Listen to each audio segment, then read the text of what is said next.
Hello, ladies and Um, gentlemen. Welcome to this week's version of the Hardwood Nation's Flagrant 2 podcast with your boy CL Anthony and my little white buddy Bryce Ward. What's up, little white buddy? what's up, man?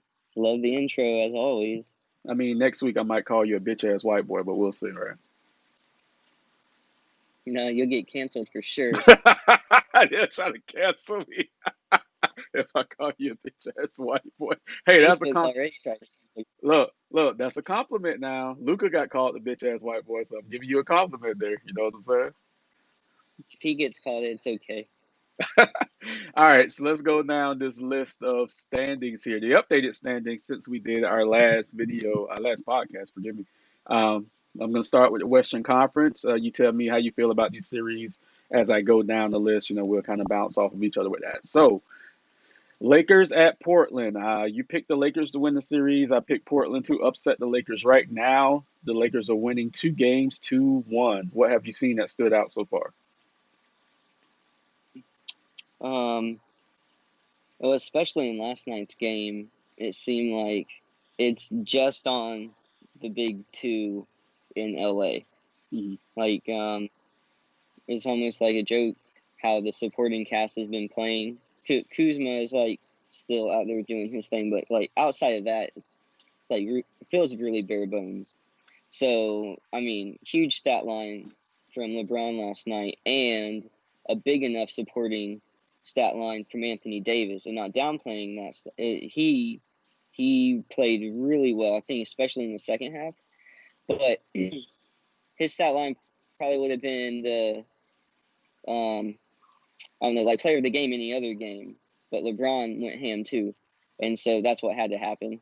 And I saw just one instance, I guess, later on in the stretch or late in the game where the Lakers D stepped up, good rotation and things, and they were all helping block shots. And so it seemed like if they at least couldn't get things going on the offensive end, they were at least putting forth effort on the defensive end.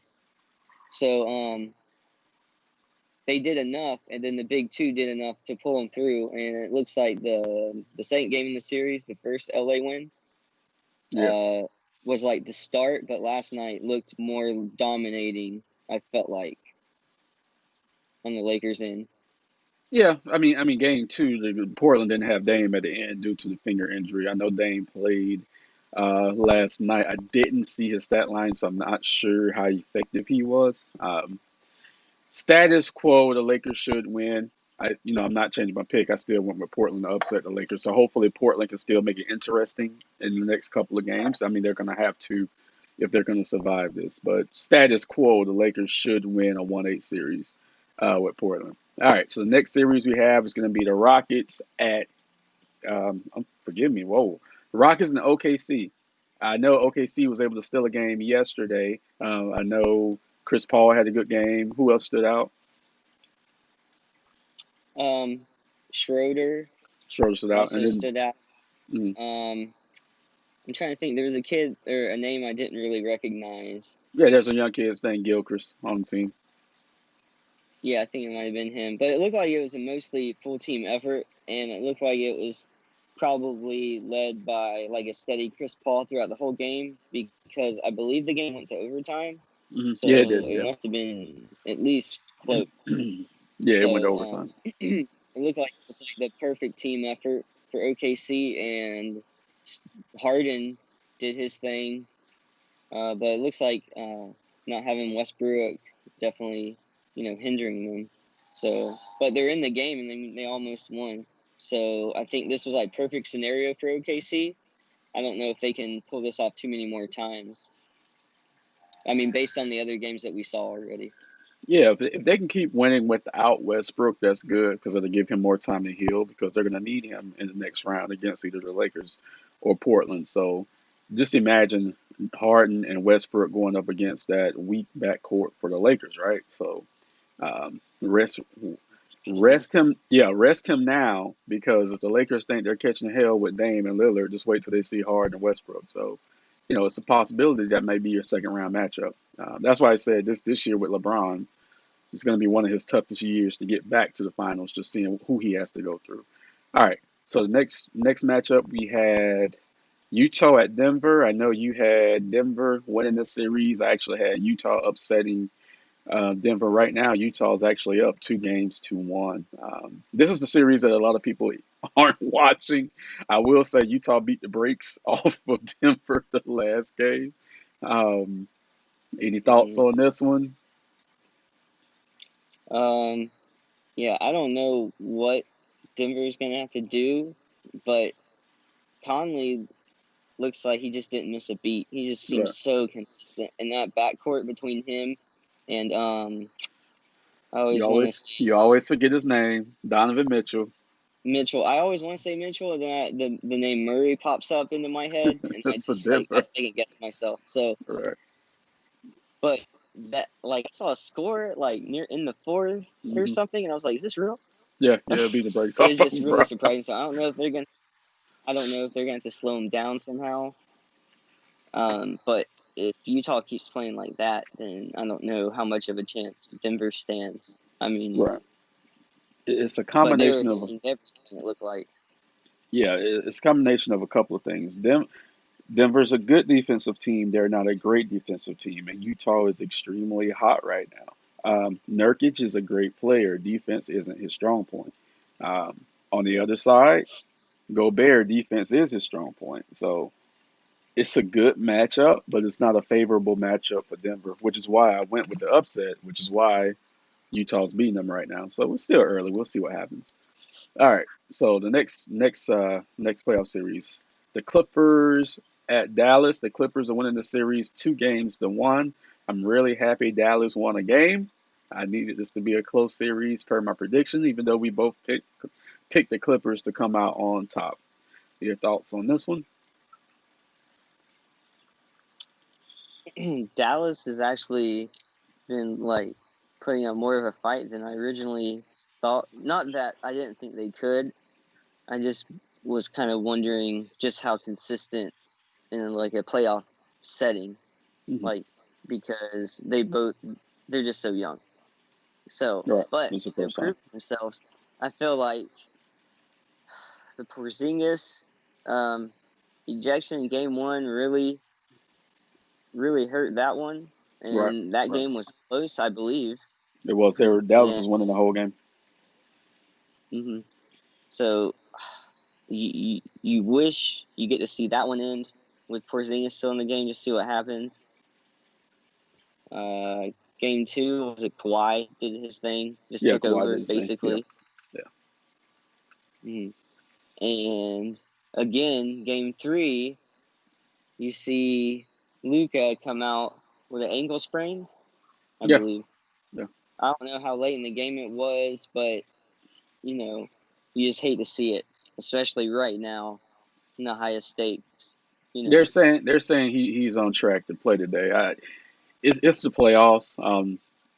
You just got to play him. If it was a regular season, you might sit him. But it's playoffs. You got to play him. So he should so be playing today. it's competitive. I think it's as competitive as we envisioned it being. Hmm. Especially you. Oh yeah. But it's I don't know. It's exciting series right now, and the players are starting to get heated. A little more, a little more back and forth. It's only going to get worse. So the games might even get a little bit rougher Right. going forward, just because of that. So um, that's one of the most interesting series right now. Hmm. Dallas is really showing like they're ready to step up in the next few seasons. It'll be really interesting if they stay healthy to see what they do. But I'm still saying Clippers should close this out. I don't know how many games because Dallas can surprise us any game. So Paul George not hitting things isn't helping things right now. So, but if he gets No. hot, then No. uh, so No. He couldn't get lucky if he was with a hooker in a phone booth all night. He can't make anything right now. Um, I think the Clippers are gonna try to ugly this series up to kind of slow Dallas down, and it's not as exaggerated as, let's say, the Bad Boys Pistons, but I think the Clippers have the personnel to do that. to kind of bump Dallas a little bit, get them off their shots, get them frustrated, as we saw in Game One with Porzingis. I think the Clippers are going to use that strategy to try to slow this thing down. And there's nothing wrong with that, but I think we have to see how Dallas responds to it. Like Game One, probably wasn't the best response to it. We'll see what happens in Game Four. Luka did hold his cool when the Hazel kid went at him. We'll talk about that a little later because that was another opportunity that the Clippers were using to try to rattle Dallas. So we'll see how that goes. But we'll get on that later. All right. So Eastern Conference, we got Milwaukee and the Magic. Milwaukee's winning 2 games to 1. I know you have some very good thoughts on this one. What do you think is going to happen? The Magic did surprise Milwaukee in Game One with a very limited crew. Milwaukee's one of those teams, man. You never know what you're going to get each night, and the Magic clipped them in Game One, which was a huge win for the Magic. Well, what do you think about this series overall? How's it looking? To me, this is no surprise whatsoever how it's happened. Mm, Game one basically had to go perfect for the Magic, and that's exactly what happened. It's the mm, only game to me that I thought until some of these other players come back, especially Aaron Gordon, just because of his defense. Like we need his defense so bad. yeah, yeah, Uh, and like if he does get hot or can add to the offense, we definitely need that because we're basically a one-trick pony like right now. Like Fournier can do his thing, hit some shots. Terrence Ross can do his thing, hit some shots, but it's not like enough steady effort throughout the game with the bench we have right now to consistently score. That's why you see Vucevic having great games and everyone asking, "Where's his help?" Well, mm-hmm, what do you mean? Where's his help? We have no. We what do you expect? Like MCW's hurt, Gordon's hurt, Isaac's hurt. Um, Fultz played like not so good last game. He had one really good game, and then the other games like you know. This is what I expected from the current roster. We're playing the number one seeded Bucks. This is what's supposed to happen mm-hmm. with what we're given. That this is it. I don't think we should get another game. If Gordon comes back, I think it'll make us more competitive. But Milwaukee should only pick up steam from this point. We Yeah. got game one because it's the surprise game, and we played it perfectly for what we had. We probably won't be able to do that again. Milwaukee would have to have like a completely uncoming together game, like complete falling apart for us to win maybe one more.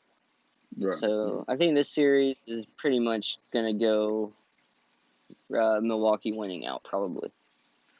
I'll tell you something interesting. I know Stan Van Gundy had the call at the last game. He was calling the game.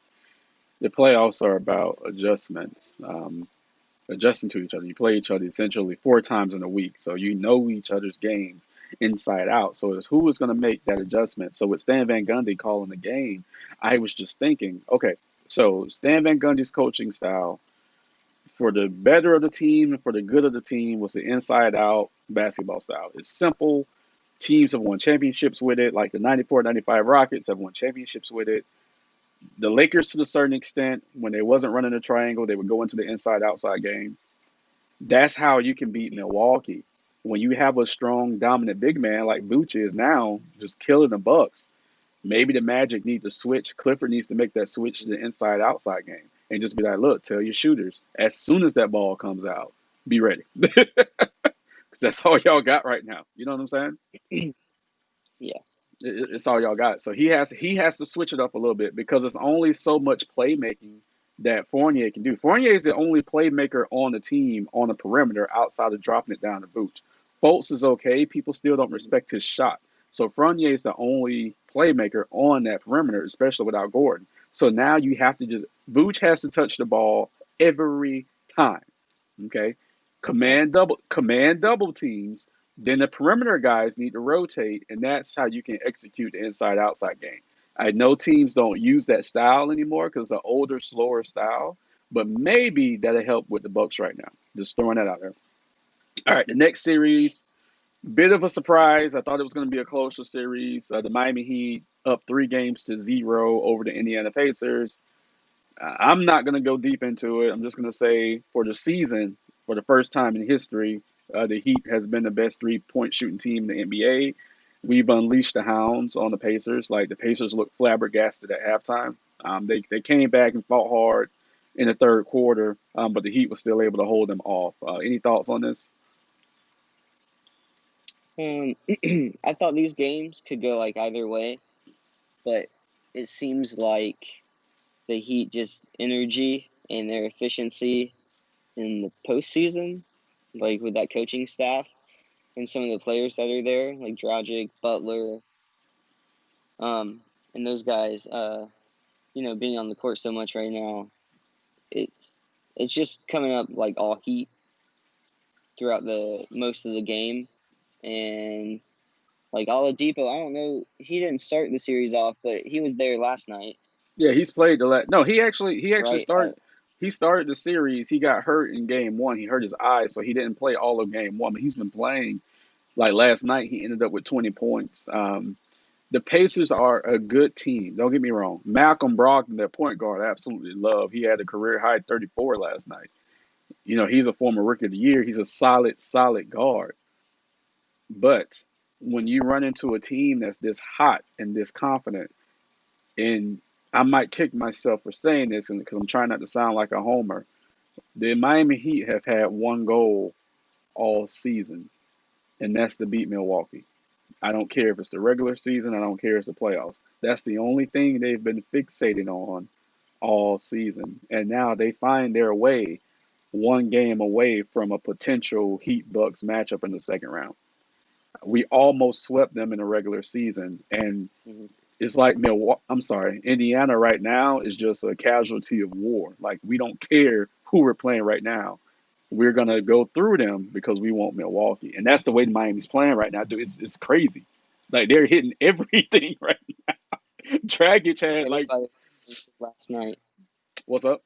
Bam had a good game. Yeah, yeah, Tyler had a yes. good Tyler's game. playing good. Yep, yep, Dragic balled and Butler played well. yeah, It's almost like if they are firing on all cylinders, which yeah, is impressive right now because they already had a really good regular season. So yeah. it's They impressive. want Milwaukee, and when I tell you in the worst way, they want Milwaukee in the worst way. Because they Milwaukee don't. got to watch out because the Heat, if they sweep Indiana, they're just going to be so fresh Yeah, and so confident going into that Milwaukee series. right, right.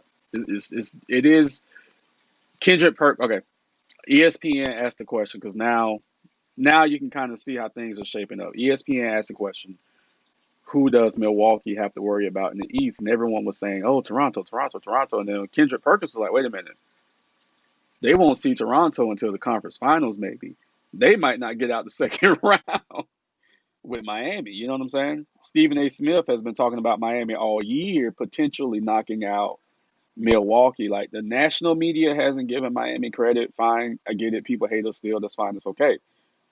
But the truth is, like I said, Miami has one goal. They know they can beat Milwaukee. That's all they're focused on. So Milwaukee might not get to the conference finals to even see Toronto.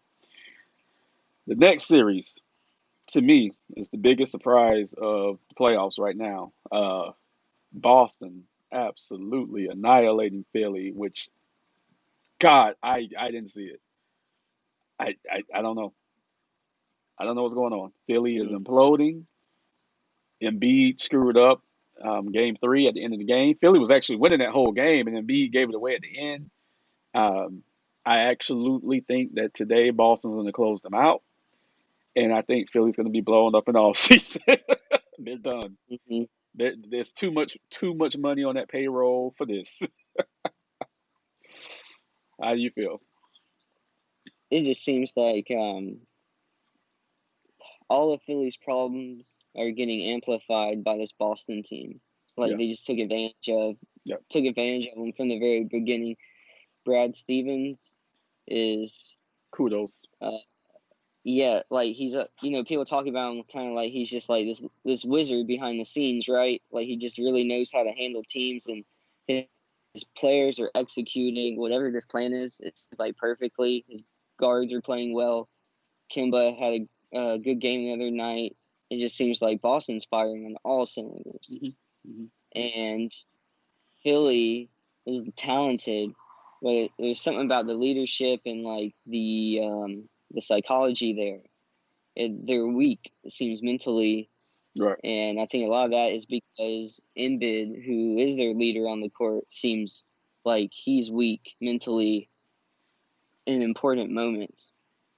And like you said, he gave the game away the other night, and I saw a picture of him just sitting there with his head down, and I was Hmm. like, this Hmm. series. I saw that. I said, this series is done right now. Hmm. Hmm. And I agree with you. I think Boston sweeps them, and it probably gets Philly blown up because something's hugely not right there. Right.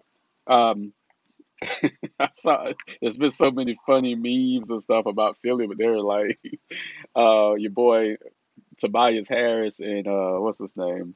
Al Horford are getting paid too much money to have like a combined like 9 points or something like that. It's crazy. Yeah, We both love Kemba Walker, and we both want Kemba Walker to win. This week he's won 3 playoff games. In 8 years in Charlotte, he only won 3 playoff games. He's already done it this time in a week, you know.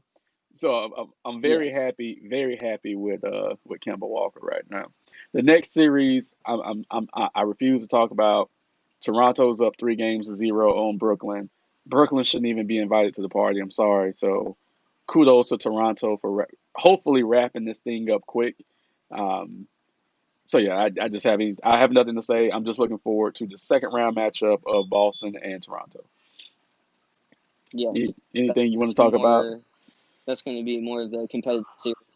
Right, right, right. So No, that I think we covered like most of the topics when we were covering the series that I can like think of that I wanted to talk about, right. like for sure.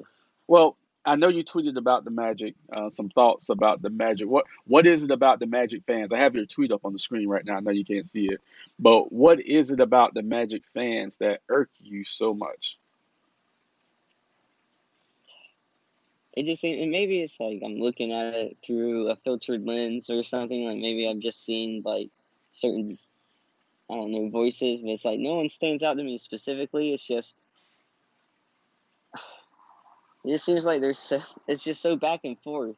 Hmm. It's like I understand the excitement after winning game one, but what's going on in these other games, like we talked about earlier, it's just like you, you you shouldn't be having the responses that you're having right now. Like none of this should be surprising to us, I feel Right. like. And so when you see everybody get hyped up after one game and praising Vucevic, it's like, okay, well that's funny because what else did you expect? Hmm. It, our He's our best player, and we have no one else. So of course, so when you see Vucevic continue to do that through the other games, and the other guys falter because that's their like standard of play, like you're gonna have an average, you're gonna have a balance. That Right. everyone Right. had good games in game one. Vucevic is still balling because he's not doing anything surprising. Hmm. He's doing what he consistently has always done. And so when you have Magic like fans and Twitter turn around and be so doom and gloom, like this game is trash, or I mean this team is trash, blah blah blah blah. It's what changed for you between these games, like the wins and losses? Like, are you just now watching them, or do you just now jump on whatever train just to be out there to say something? It's just annoying after a while, and I'm sure every fan base it's like this, but it's just annoying to see. I just got on there and just wrote my thoughts. I didn't think it was anything surprising. I just don't see a lot of people balancing their opinions. They just per game they just throw out a bunch of emotional thoughts, and it looks dumb. I feel like. Right. There's a lot of And when I mean immature, I mean knowledge of the game. There's a lot of immature basketball fans. There's a lot of immature sports fans in every league, right? But in the NBA, you have a lot of immature fans when it comes to basketball knowledge, and then you couple that with unrealistic expectations. Okay, so we live close to the general area. We get a lot of the coverage. There's always been a sense of entitlement with this franchise. I don't know where it comes from, but there's a sense of entitlement. They haven't done anything yet as a franchise, right? So as I'm saying, I don't know where this comes from or this expectation that they can beat the Milwaukee Bucks. Can they win another game? Absolutely, they can. They won one game, they can do it again. Because, like I said, you never know which Milwaukee Bucks team is going to show up. You just don't know. So the Magic can win another game. The expectation that the Magic, with this group that's highly injured, can beat the number one team in the NBA? No, they shouldn't have that. So, and then the fact that, again, they hate the Euros. They hate Vooch. They hate Fournier. And the funniest thing is, I haven't even heard anybody talk about DJ Augustine, and they wrecked him all season, right? But he's not getting any of their ire right now. Um, but that's how Magic fans are, it's unfair to the players. It really is unfair to the players. Um, it may I it don't see may it as an entitlement thing. I almost just see the fans as like just wanting the team to win and hoping the best for the team. Like we always tried. I think a lot of the fans do look at the team with like rose colored like lenses kind of thing. It's like instead of being realistic sometimes. But I mean, for the Magic not being like a super old franchise, there we've had like teases of success, and so I think that's where like for me being a long term Magic fan, it comes from like I just want the best for my team kind of thing, not an entitlement, but like I want to win, and like, of course I'm competitive, so like I just always envision the best case scenario, and I think that's what a lot of fans do. But mm, I mean, well, no matter what, but it's just annoying to kind of see the back and forth from like one game to the next when to me this is just what we expected and we've gradually gotten better. I oh mean, yeah, to me yeah. we don't have a lot of standout stars. We have Vucevic who, puts up numbers and plays good team basketball. And like that's our best player. And look where it's gotten us. We made the playoffs Right. after years of nothing, after the Rob Hennigan debacle of having him around. We're not a bad team. We're not trash. Like to say we're trash is annoying. We're in the playoffs. So I don't know. Just like one game they feel like we're gods, and the next they're ready to jump off a building. It's like just balance. Look, Nothing surprising here. a couple of things. One, I'm still waiting for the Me Too movement to hit Rob Hennigan, and two, as horrible as your fans are, you're still not as bad as New York Knicks fans because they were suicidal this week when they didn't get a top three pick in the draft lottery. Okay, they got the eighth pick, and New York was suicidal. E- Did you see that, Even I felt bad. Even bro? I felt bad for the Knicks to stay in the Bro, Knicks. bro, I they was were like, so number was it 8 or 7? they were eighth, I think. Bro, this one guy was like, I showed it to my wife. This one guy sent out a tweet. He said, "I'm 42 years old. I've been a Knicks fan my whole life, and I think I'm gonna die before they win the championship."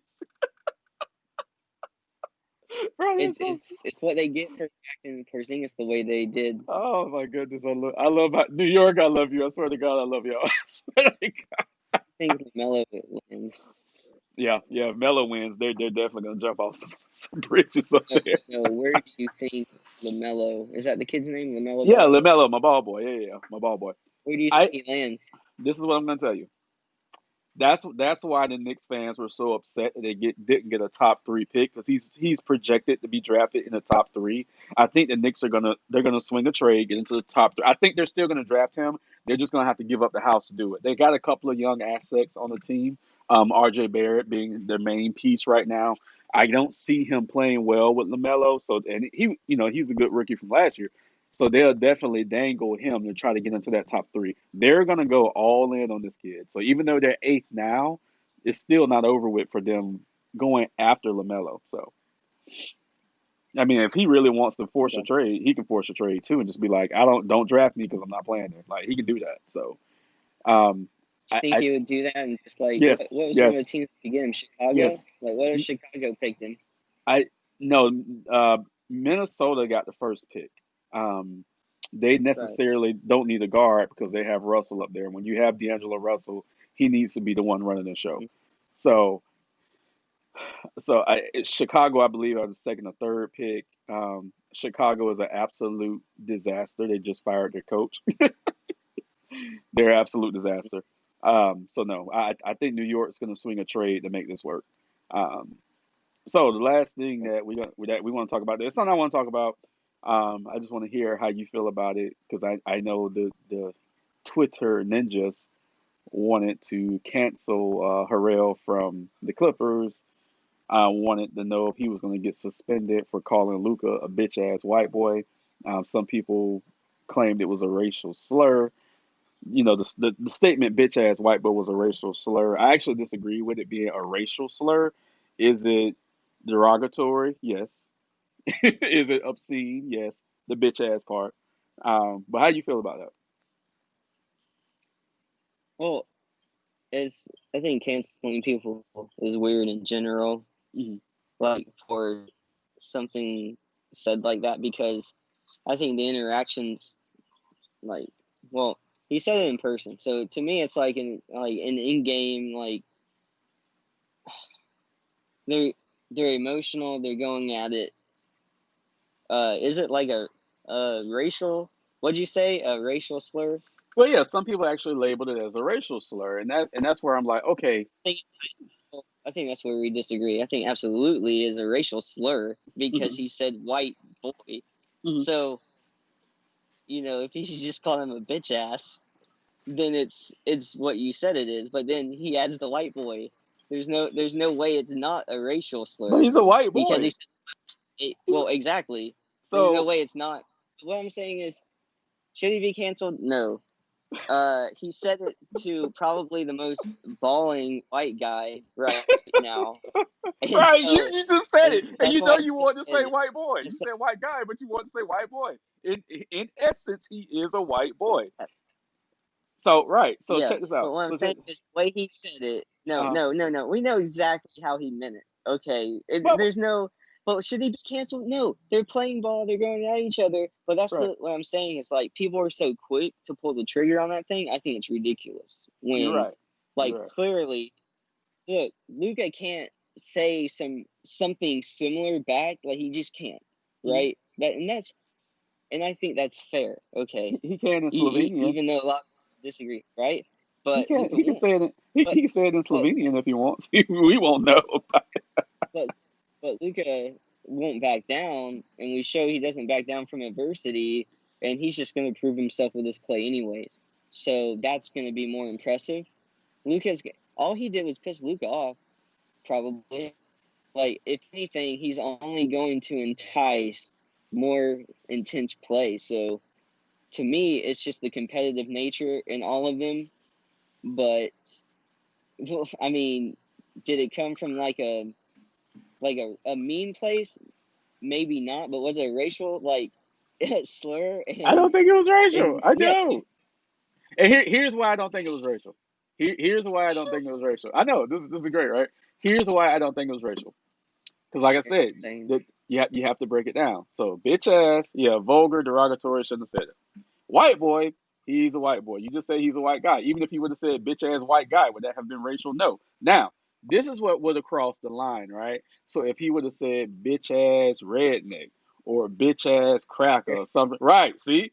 Now then I would be like, oh yeah, he shouldn't have said that at all, But right? Luca is Huh? American. But You said Luke is what? not American, so maybe he I'm called just white saying. boy He could have. called Look, he could have European. said even if he would have said, "Oh, It's funny. look, I'm about to get canceled for this." Even if he would have said, "Bitch ass, you are trash," that would have been racial. Bitch ass, you are trash would have been racial, right? It would see, but he said, "Bitch ass, white boy." Yes. In essence, he's a white boy. I'm not mad for him saying white boy. He should not have said bitch ass. I probably said bitch ass and all kinds of other words, and I played on the court. You know what I'm saying? So That's what I'm saying. should should he have said it? Crazy. No. Should he have said it? No. Is it racial? No. I think it's like harmless racial.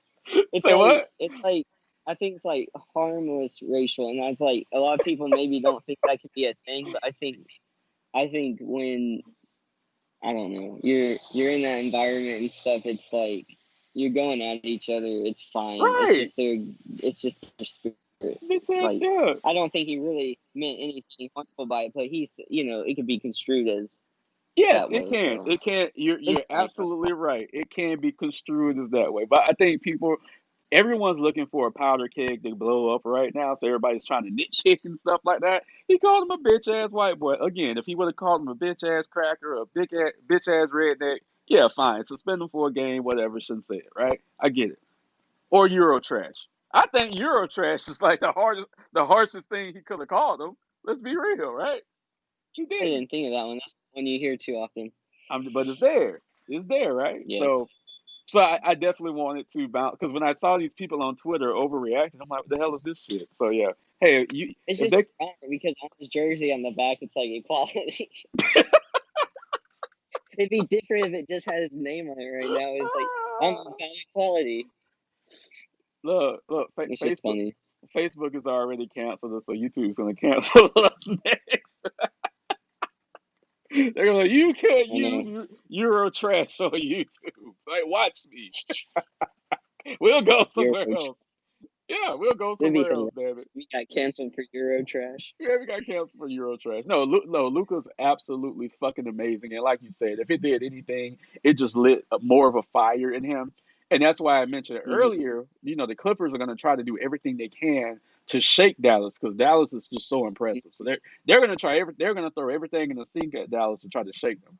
Um, I absolutely love Luca. You know that. I love Dallas. I love Porzingis. I love Rick Carlisle, Tim Hardaway Yeah. Jr. I call him the legacy because I grew up watching his dad. So, and God knows I have so much love for Dirk Nowitzki. So, I love Eurotrash. How about that? Real quick, I wanted to ask you one other thing. What's up? Is this a contract year for Giannis? For who? Giannis? Yes and no. He can opt out of the because everything's been pushed back. He can opt out, I believe, in 2021. Mm. So, If yeah, they lose in the second round, like where do you think he goes? I'll show you. Hold on, I'll show you. Since you're giving me the bait, I will show you where I think he goes. Since I told you like I you, don't know where you're gonna go with this. I mean, you already know what I'm gonna say. I'm surprised that we're doing this today, or I would have been ready. But if Luka, I'm sorry, forgive me, if Giannis gets bounced out in the second round, ladies and gentlemen, he will be joining the three-time NBA champion Okay, Miami we're, Heat. we're done here. You We're asked me, sir, and I answered you. you. Oh, you think he's gonna put Durant and go to the team that beat him Yes, if he loses in the second yes, round? You think he's yes. like that? Yes, there's already things working behind the scenes. Yes, I can't go into it because of tampering, but there's already things working behind the scenes Yeah, that the Heat like that the Heat have let Giannis know we are the destination for him to come to. We are making moves right now to clear see money for Golden him. State can pull off another home run. Golden State got the You second pick in the it's like that. goddamn draft. Doesn't matter. Doesn't matter. We'll see. I just wanted to end with that question because I knew you were gonna. I knew what you would pick. It's the Miami Heat, baby, all the way. The Miami Heat, all the way. We're gonna get Giannis. Giannis is gonna be with Jimmy, but there's Riley. You know what that means. It's time to go. It never fails every week. You already chased one guy out of your yard. Hey, you weren't supposed to talk about that. That's funny. It I was gotta go. hilarious. All right, brother. I'll see you next time. Thank you, ladies See. and gentlemen, for joining us for this episode of the Hardwood Nation's Flagrant 2 podcast. We got to bounce. See you later.